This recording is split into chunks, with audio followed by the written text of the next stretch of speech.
Hey, what is up? I'm Eryn Carlisle. I'm an artist and therapeutic art and wellness coach, and we are on episode 6 of the Feel Good Sessions. So, these sessions are really designed to help you get comfortable with intuitive painting for the purpose of art journaling as a hobby, to get past this idea of seeing yourself as an artist, or that, you have to be amazing to get the benefits of art journaling. Because I've talked about it in some of my past videos, but when you journal in a regular journal, you don't think about that you need to be this amazing author, that you're gonna have published works of writing, right? And so it's the same thing with an art journal. So many people hold themselves back from the benefit of art and how it can help you with connecting kind of what's going on with your thoughts and going on in your head, and the emotional response that you're having to that, which is art a lot of times. Art, it's said that art is communication. It's this way for people to express themselves. Sorry, bear with me as I am also dealing with my voice a little bit. But art is this way of communicating and expressing ourselves when we don't have the words for it. So when you can start to have this way to pay attention to what are the thoughts going on while you're expressing yourself, and you can start to really communicate with yourself the words, the thoughts, what that means, and then how to start turning it around, how to start working on it. And so I'm going to start other videos that goes a little more in depth with that. I've started sharing the Color Me Vibrant journey that was going to be on my app, but I decided to make it all free due to some things that happened this summer. And so I've been off of here for a bit as far as these feel good sessions. And so I apologize if you've been following me and you found that first one, you're like, cool, and then there wasn't anything else. So I'll talk a little bit more about that as we get in, but let's get going and let's get started with this art. Okay, so just a moment ago, I was talking about our thoughts, what's going on, and the emotional response that we have. So for this session, I want you to start with writing everything that's really weighing on you. And don't try to edit or modify. You can see I wrote super messy. I wrote in a curve. I write in all different directions.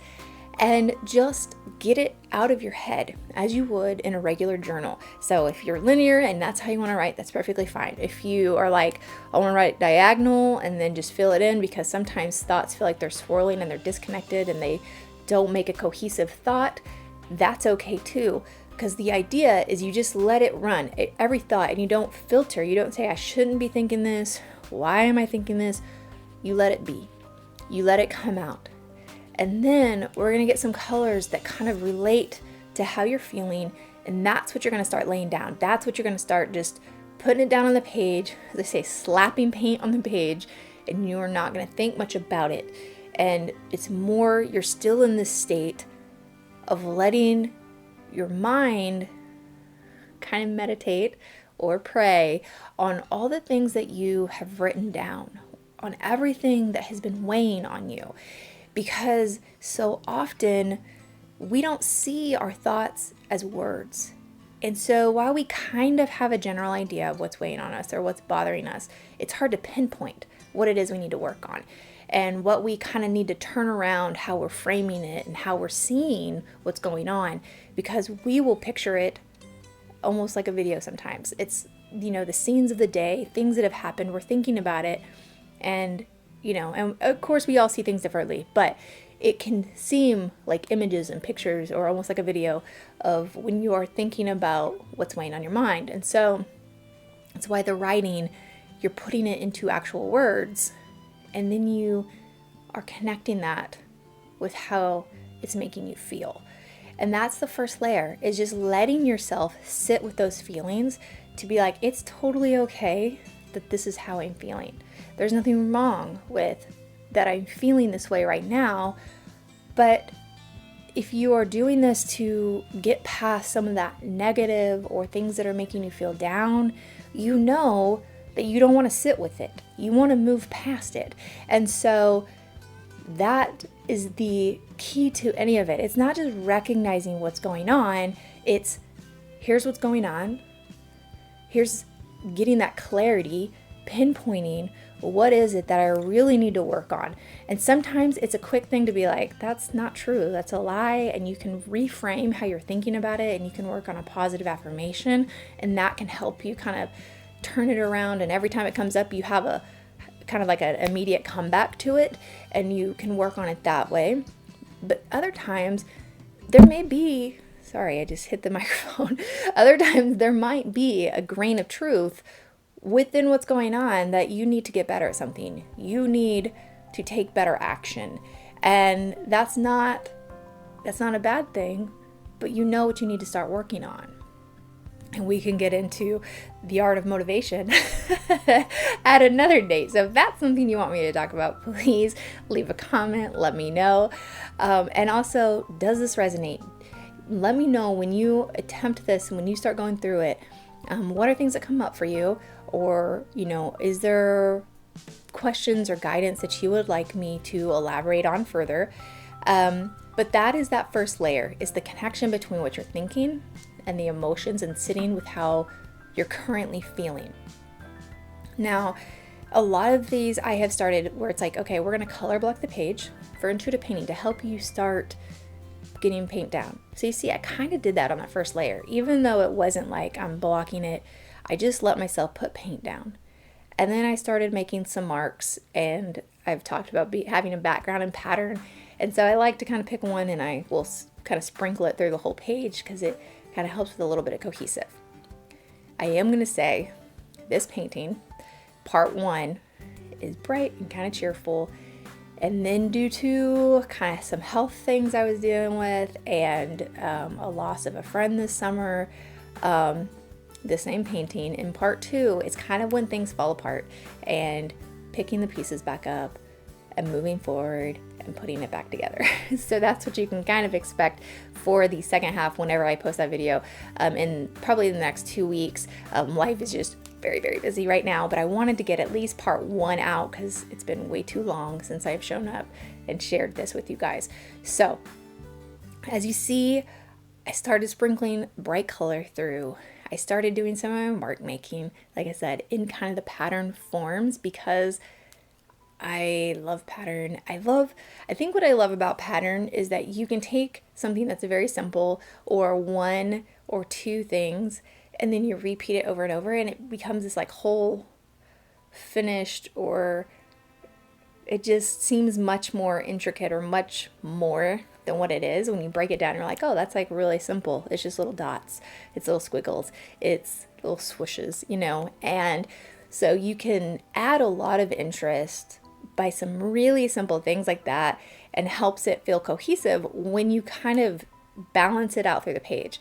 And I was joking with a friend of mine, I'm like, I might be slightly OCD. You see things in 3s and 5s a lot, sometimes 7.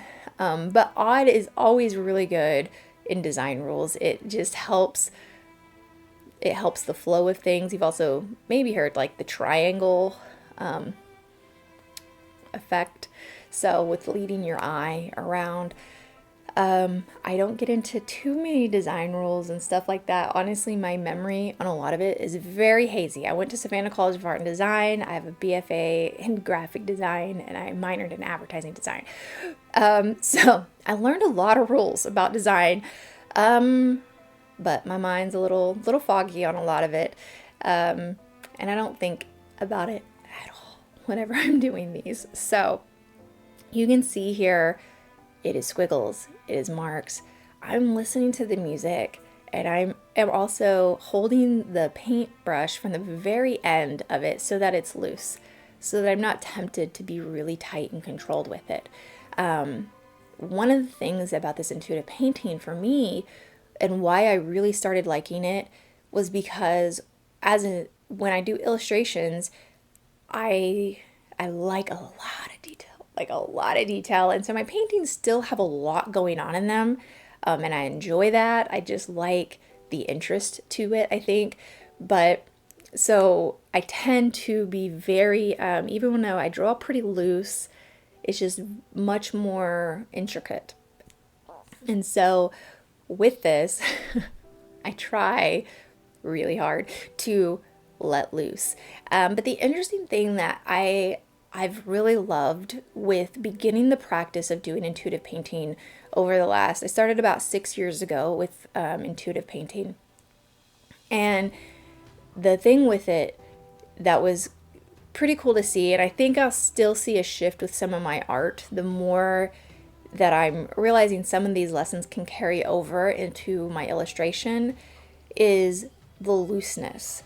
That it's like, okay, I might have an idea or I might be trying to pull it into something, but it's to stay loose. It's to let my hands and my body just start putting things down, and I don't think too much about it. Like, there's a little bit of like, I'm not really liking what's going on with this. I might cover it up, or this part, I'm really liking this interaction. What's going on?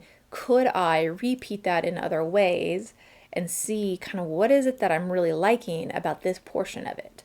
And it's this amazing way to play and not put too much pressure on yourself, because I don't know, with art, and I know I've seen it in a lot of artist forums and threads, with this idea of like, how do I get my own style, and how do I be good enough to make it as a professional artist, and all these different things. And the amount of pressure that can come onto an artist is a lot. And so whether you're an artist or you're somebody who just dabbles and you're like, I just want it to be a fun hobby, and I get in my head and I don't let myself, like, I'm just like, oh, this sucks, like I can't do this, to remind yourself that is literally a piece of paper and paint. And, use some mixed media paper, use the craft acrylics. I will say that like Arteza or Folk Art are two of my favorite with the craft ones. There are a few brands that are very watery and very frustrating to work with. But I do not use expensive paints in these notebooks. So I've been rambling on as you're going on along this. So a lot of practice. Sorry if you don't like my chitter chatter. But with all of this, it is playing, it is swirling, I'm listening to the music, and there is no plan. It is this space to just create. And here, I think I just jumped to a new day. So this is over several different sessions. And I don't know if you guys like this. Let me know if you do. It was a little harder because it's spaced out into different times. And then what I ran into with this last one was that it was like an hour long, even with cutting it down and trying to trim it. And so I was like, okay, I need to separate it. Maybe not quite an hour, but close to. So, but into this layer, you can see I'm doing these flower shapes. So this was really inspired. We had been out, I don't even remember which outing we were on, but I had taken a bunch of photos of flowers and I thought they were beautiful. And so I didn't have the photos of the flowers next to me. So it's really this practice of remembering what it looks like, which is not my strong suit. Whenever I like to draw something, I like to have a reference photo.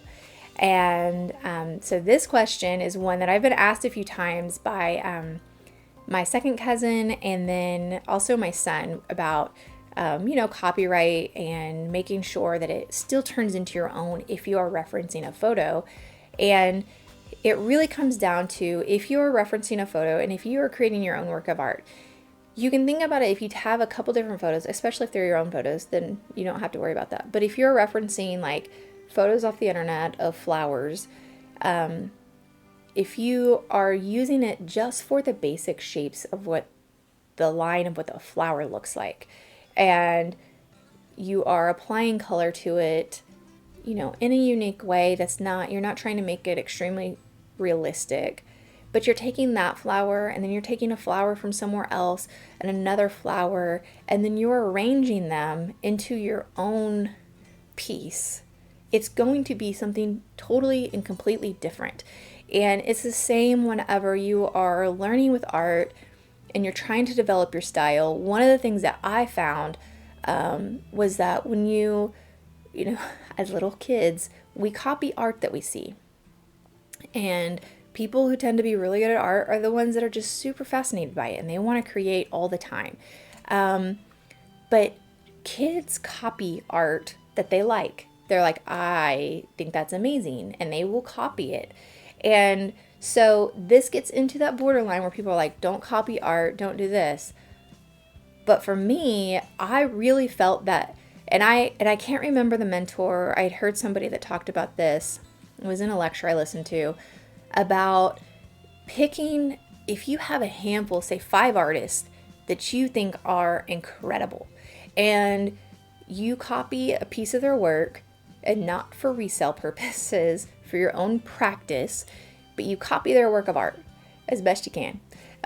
It won't be like theirs, no matter what. But you copy their work and you pinpoint, again, it's kind of that clarity thing, but you pinpoint that thing on what it is you like. And then there's another artist and you copy a piece of their work and you see what is it about it. And so you start using descriptive words for the elements that you like about that work. So one of the things I've really realized with intuitive painting and different artists that I have liked over the years was use of color, and also use of color in unexpected ways is not realistic. It's almost like very, well, like this painting. So unexpected use of color. I like things to be very loose and a little messy. Even when I'm trying to do my illustration, I started doing things a lot sketchier, which was my natural tendency anyways. But somewhere along the line, I had it in my head that like I needed to smooth it and it needed to be done just this way, or it wasn't a finished work of art. And so I was taking out an element that not only was innate to me and was something that I naturally did, but I realized that that's what I admired in other artists, was like that looseness of what they did.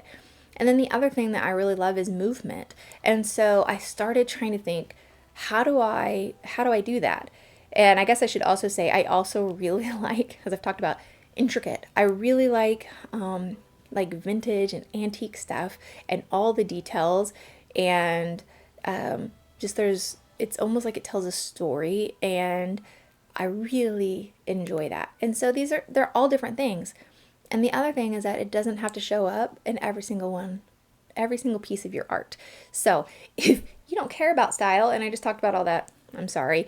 I'm a little out of practice. It's been since springtime was the last video that I made for this. And so, like I said, I really just wanted to jump on and have another session for you. And again, the idea is to help you get over that hump of being like, I can't do an art journal. I can't do art for the form of relaxing, releasing my stress, to help me kind of figure out what's going on with my emotions and how that's impacting my actions, So one of the things that was such a small thing for me to learn was that our thoughts are creating how we feel. And then how we feel is driving our actions, our behavior, what we do. And obviously that is then going to get our results. And the results are always going to reinforce that initial thought pattern that we had. And this cycle, so when you have kind of a negative thought loop or cycle going on, it can be really hard to break out of sometimes if it's something that you have basically had your whole life, and the way you view something and a belief you've had that is driving. A belief is what's going to drive a lot of those thoughts, and it starts those cycles. So having a way to sit down and to recognize what the belief is, what the thoughts are that are going on, and how that's creating the way you feel. And then you start thinking, well, how do I want to feel? How do I want to show up in my day? How do I want to impact others? And you start getting clear on that, which most of us kind of know that already. Like we have a general, idea of what we want. But when you start thinking about that and you see what's going on that's creating how you're currently feeling, you say, how do I need to turn that around so that I can feel the way I want? so I can start showing up and start acting the way that I want. And it can be really powerful. So, sorry, I like paused. I'm like, there's no painting going on. I think it's at the very bottom and I couldn't see it. It's also getting down to the end of this portion of the video. So, as you see, I painted very loose flower-like shapes. I filled in a little bit around them to help them pop out, and I was using multiple colors. That's another thing I do a lot. I just think it gives it a little more interest than if you just put down one color. You can do, you know, a darker, like the darker purple, a little bit lighter purple, and then, or darker purple and then white, and blend them together. And it just gives it that little extra bit of interest that can make it pop a little more. So I hope that I shared some feedback and some things for you today to get your mind thinking, to get you feeling more comfortable, and to know that it's a journey for all of us. Even me, I've been doing art for a long time. I've been doing intuitive painting for 6 years. It's still a journey. There's still lessons to be learned.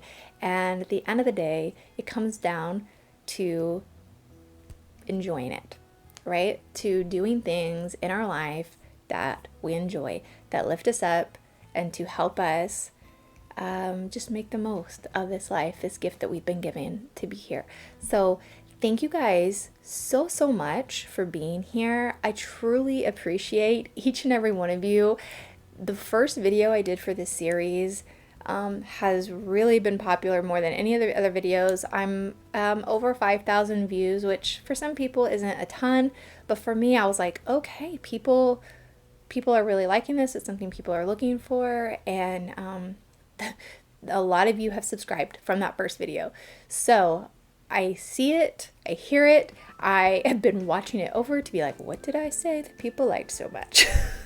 And there's a little bit of imposter syndrome to be like, can I give the value that people are looking for? And so leave a comment below that lets me know, what is it that you really are looking for from these series, from these sessions. I want to show up, I want to serve, I want to make as most of an impact as I can during this season of my life. I've talked about things and other things just about stepping back a little bit, not doing my app like I was talking about. I'm putting it all up on my website and here on YouTube for free. So that will be rolling out gradually. But I'm a homeschool mom, and that is my first priority. I enjoy art, I enjoy being social, and so I am also dealing with my own health. And the TID, for those of you who care and were listening, was in a past video. I saw a doctor who specializes in hormones, and it turns out that some of my hormones were out of whack. So that's kind of the journey that I've been on this summer as well. So really making sure I'm taking care of myself, that I'm taking care of my family. But on the same note, I want to serve you guys. I want to give you valuable information, and I want to share the thing that helped pull me out of depression. I was on antidepressants. I was struggling again 6 years ago, and it was a really big journey, and there was a lot of things besides just the painting, but the painting was a big catalyst for it. And so I want to share that. I want to provide an easy way for people to show up, to get real with themselves, to be honest, to know that they can do it, that it's within you to pull yourself back up no matter what has happened. If you've fallen down and you are struggling, that you can get back up, that you are strong enough, you are capable enough, and you are worthy of it. So that is what drives me to continue to show up, no matter how busy life is, no matter what my priorities are right now, that I do want to keep showing up here. So please let me know in the comments, what is it that you really feel would be beneficial to you, and I will do my best to talk about it in these videos. So that is it. Thank you so much for being here, and until next time, peace and love.